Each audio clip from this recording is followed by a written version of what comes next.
কিমানজনী মুছলমান সম্প্ৰদায়ৰ ছোৱালী বোৱাৰীক আপোনালোকে ছচিয়েল মিডিয়াত অৰ্ধউলংঘ কৰি ভিডিঅ' বনোৱা দেখিছে খুব বেছি এজনী বা দুজনী কিন্তু 95% আমাৰ হিন্দু মহিলা ডাবল মিনিং ব্যৱহাৰ কৰা প্ৰেগনেট হৈ দেখুৱা সেমিছটো এফাল দেখুৱা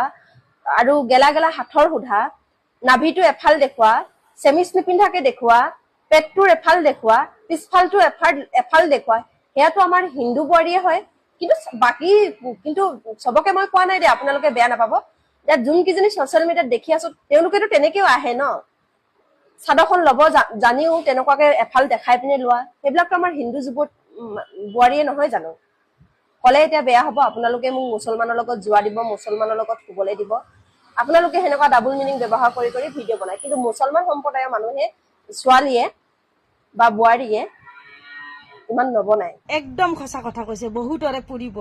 সদায় ভিডিঅ' বনায় কোনো ধৰ্ম কোনো জাতিক টাৰ্গেট কৰি গালি গালাজ কৰি পেলাই ভিডিঅ' নবনায় নিৰপেক্ষভাৱে কথা কয় কোনো দিন একপক্ষভাৱে কথা নকয় যাৰ ভুল হয় ভুল বুলি কয় আৰু যাৰ শুদ্ধ শুদ্ধ বুলিয়ে কয় কোনো মানুহক কেতিয়াও গালি নিদিয়ে কোনো জাতি কোনো ধৰ্মক টাৰ্গেট কৰি গালি গালাজ কৰি ভিডিঅ' নবনায় বহুতে ভাল লাগিছে কথাখিনি কিন্তু যি কৈছে সত্য কথা কৈছে বহুতৰে পুৰিব বহুতে হয়তো গালি গালাজ কৰিব একো নাই সাহসেৰে আগুৱাই যোৱা আমি আছো যাৰ যাৰ ভাল লাগিছে ভিডিঅ'টো শ্বেয়াৰ কৰি দিব